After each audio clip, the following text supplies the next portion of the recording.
Hello guys, in this video I'm going to show you how to allow specific map folder on the Avenza Maps application.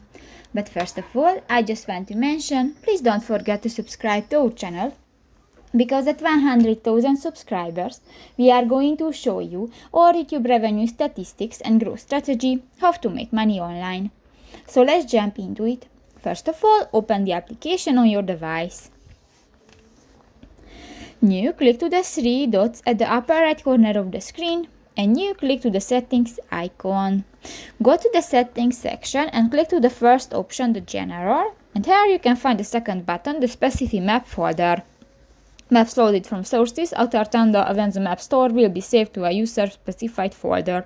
And if you want to enable, just click to the next square icon, and if it will be orange, this function will be enabled. So that's pretty much it for this video, guys. See you in the next one. Bye bye.